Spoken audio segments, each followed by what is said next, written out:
It's time for the most infamous developer relic on Crash Bandicoot 1. It's not the most infamous across the whole series, that goes to Hog Ride because it's outright impossible. Now, Cortex power, for the longest time, players did actually think that this dev relic was impossible. Maybe it was a typo, maybe the developer was playing on a higher frame rate. People tend to go towards the typo mistake being more likely. But why is it so infamous? Well, it's because the dev time on this level is 33:29.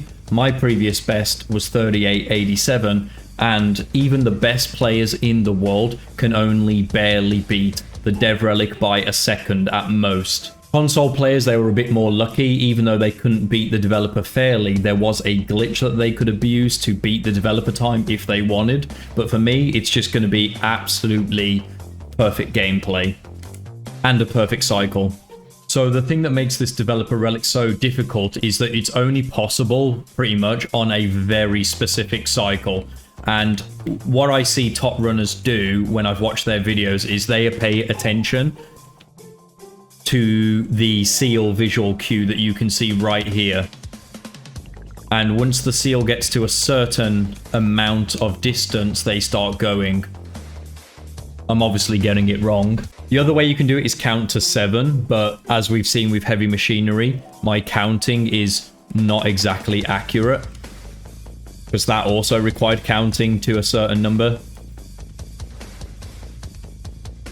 But there's a cue later on in the level that you will know if you're on the right cycle, which we're actually not that far away. It's about halfway through the level, because this level's obviously short if you're not going for the boxes. All right, that's over with. Okay, let's try this one. I counted 7 seconds in my head, but again, 7 seconds are like, it's just so inconsistent if you're the one counting. That was terrible.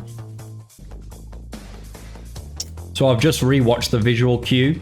The guy's foot is just about approaching the sort of like one of the little bolts at the... Shit. So yeah, this will either take me 20 minutes or it'll take me hours.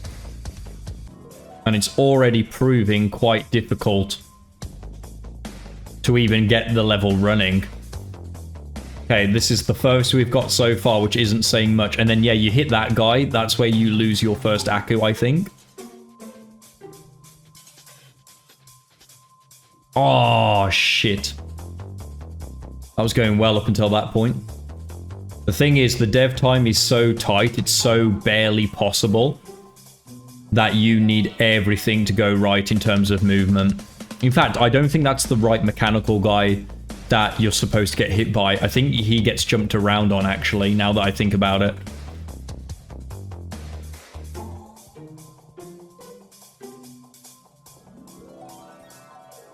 Okay, you can just about hit both of those boxes. Yeah, they jump around like that, I think. I think I'm slightly ahead of the cycle. Oh man, that was a waste of an Aku.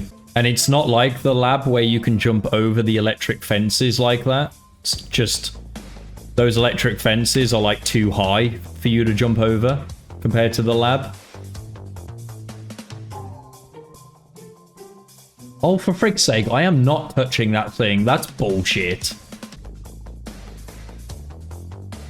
Oh, this is going to be the worst relic in the game, isn't it? For sure.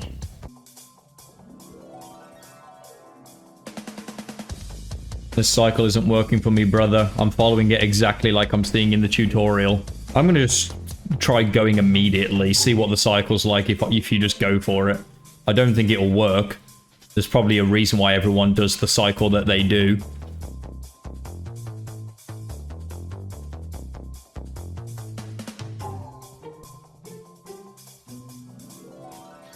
There's one specific platform that you need to go right, you see?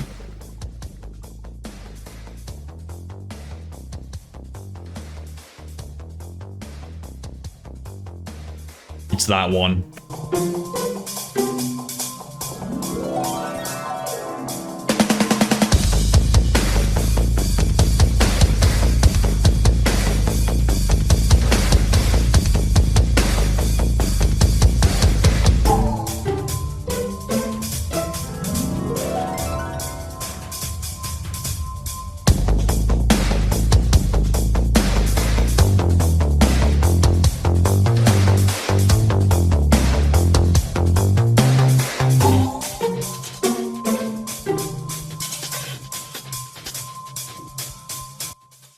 We're already on attempt number 35, and I've just realized there's a more consistent visual cue.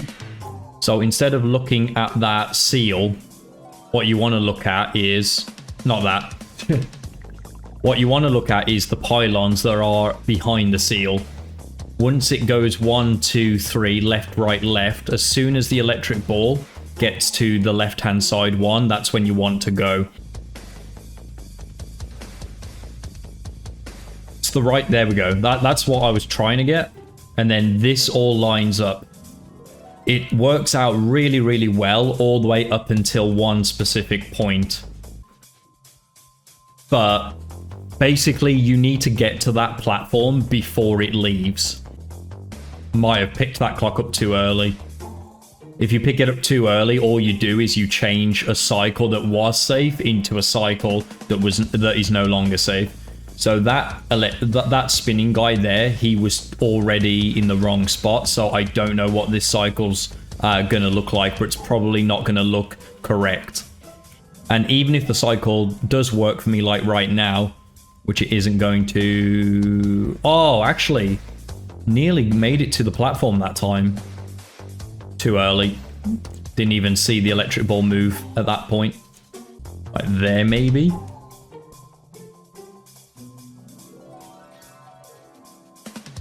Which is not how the video I watched goes. When he goes...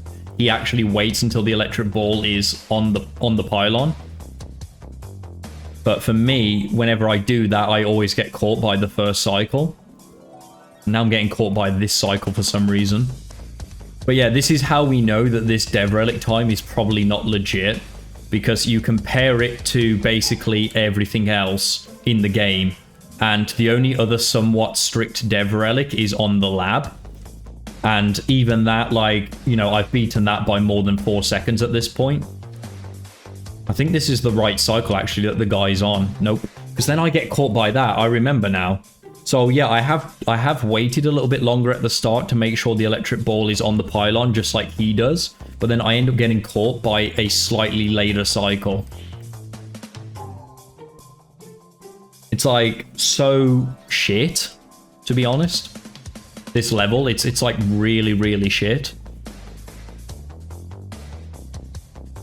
I don't think anything else in the Crash Insane trilogy will come close to the level of pain you will get if you try and get the dev relic legitimately on this level. I'm almost tempted just to do it on console, because there is a glitch on console, which, like I mentioned at the intro, where you can just kind of glitch to the end. Because let's face it, like, there's no way a developer, like, played the crap out of Cortex power to get the time of 33:29. Because, like, some of the best players I know, they spend hours just to get this dev relic.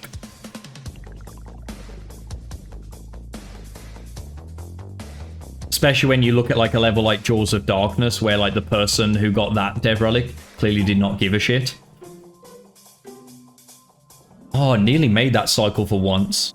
What it suggests is, because I'm not quite making that cycle, is it's suggesting that I'm not moving fast enough to reach it. However, like, I don't really know how much faster I can move. Ow. Wow, wow, wow. We got really, really lucky with how that landed somehow. We're going to get punished for it, though. There's no way we get a cycle like that. Look at that. We nearly took damage on. Yeah, there we go. The game does not give without taking away. If you do well on a certain cycle, it's going to punish you later. It's just the way of things. Like, Crash 1 with time trials is a very, very fun challenge in a way.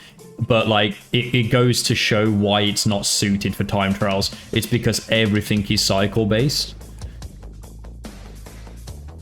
So, you know, like, basically, if you want to beat like the dev time, or even in some cases the platinum times, you need to know what cycle the dev intended for it to be beaten on. Like, for example, in Stormy Ascent, there's that really, really long cycle where if you miss it, that's it. I know, I wish that's another thing that they could do, man. On time trial mode, you should be able to restart while taking damage, because you're not losing a life anyway. I'm gonna try starting a little bit later again. See if it helps. Because, like, I'm definitely going earlier than the tutorial video is. He doesn't hit that thing, but that thing is kind of in his way when he does it. Yeah, like, that's in the wrong spot. That spinning thing should be in a different spot. So I'm still going too early for the cycle that he uses. And the reason why that's a problem is because this platform needs to be in the right spot. Otherwise, you get that. You will always just about miss out on the platform. Now, he's either somehow going much faster than I am, or I'm somehow going much slower than he is. Both of those things mean the same thing, Toonie. You see? It's not possible for me. It genuinely is not possible for me to make that guy cycle. It's impossible. I mean, to be fair, I think he's jumping a lot more than I am. Maybe I should try actually jumping a lot more. Might have something to do with it. By the looks of it, jumping actually makes a big difference to this level until you fuck it up like that.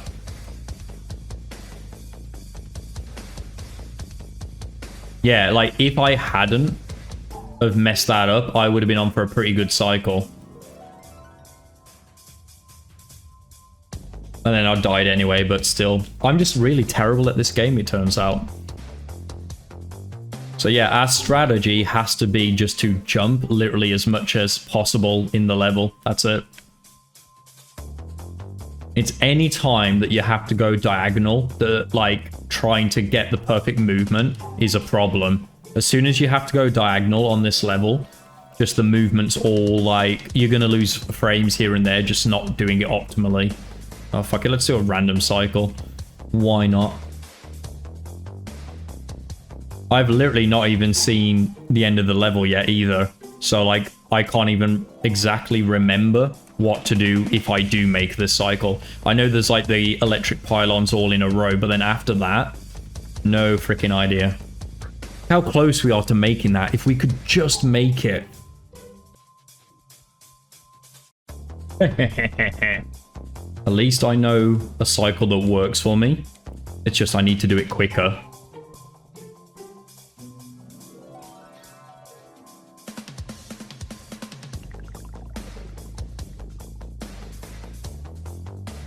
I've got to shave off 1.5 seconds off of that.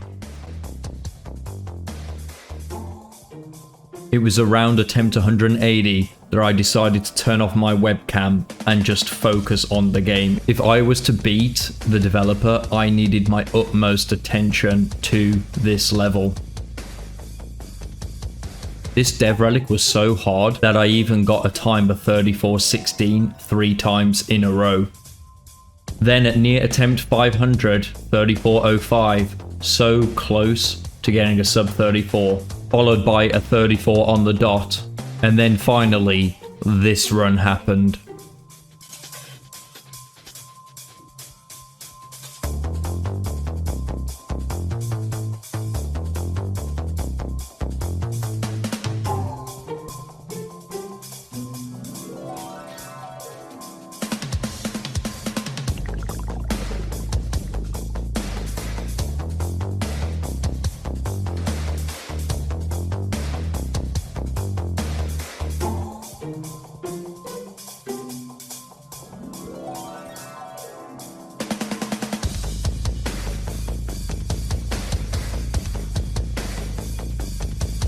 So close, yet so far. 1/2 second off the developer time. Several hours, hundreds of attempts, and I still couldn't get it. It was at this moment I began to question whether or not this dev relic was indeed impossible for me. Later that evening after work, I decided to give it another shot, and let's see how it turned out. Okay. So, the reason that I'm streaming this is because I've ran out of hard drive space to record this level anymore. I've already put 3 hours into this level. So you're going to get a bit of a spoiler here for the actual dev relic video. And you're going to see my current time, 33 89 is the best I've managed to achieve. So close, yet so far. About 60 gigabytes of my hard drive is just Cortex power right now. And so I thought, you know what, let's stream it to YouTube. Otherwise, I'm going to have to basically wrap up Cortex power early just so I can get the video done. 7. Me when I lie, shower. I'm so sorry, bro.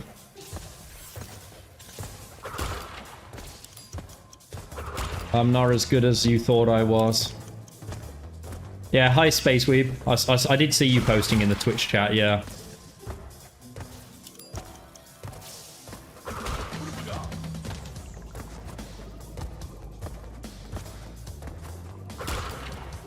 Ah.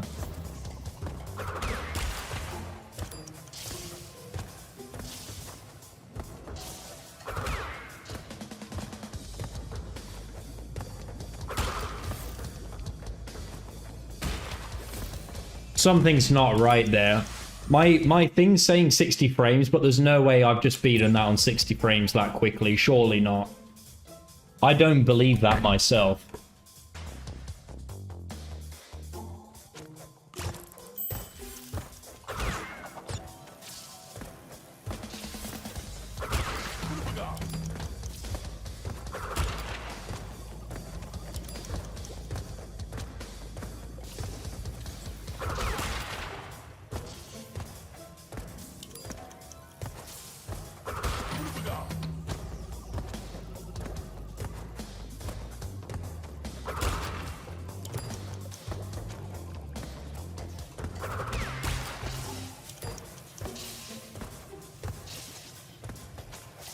Oh, come on.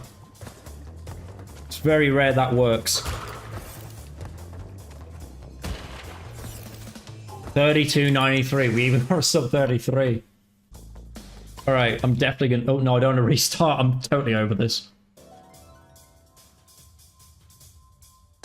So, both with a single jump. Okay.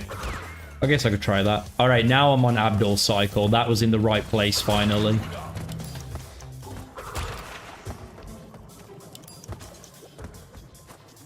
What car do you drive, Space Weeb?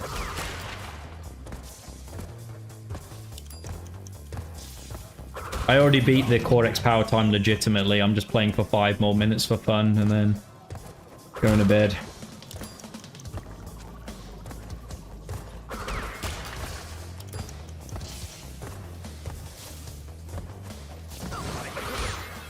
Might still make that.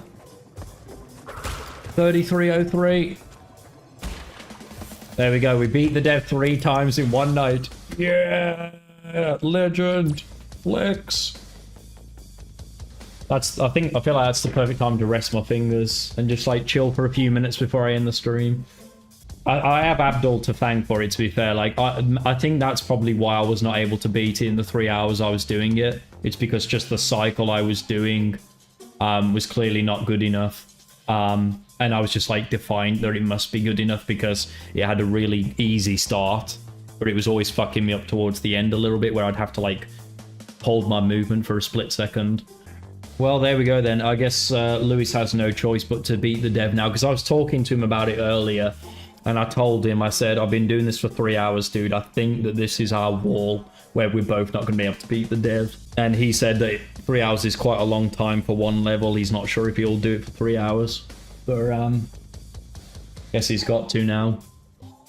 All right then. Well, I appreciate all of you for sticking around for so long to watch my suffering. That's definitely shaved about a year off my arthritis clock. I hope that they find a cure for arthritis in the next 20 years because I'm going to need it. So very quickly, I want to summarize how you can get the dev relic on Cortex power if you want to get it. Number 1, you must be playing on PC at 60 frames per second to get it. You can't get this without a glitch on console, as the game only runs at 30 frames per second, so you won't be fast enough to beat the dev time. The first thing you need to do is wait for 7 full seconds and collect the clock on the 8th second. The visual cue to show that you're on the right cycle will be the first electric on the pylons will be going from left to right just before you reach it.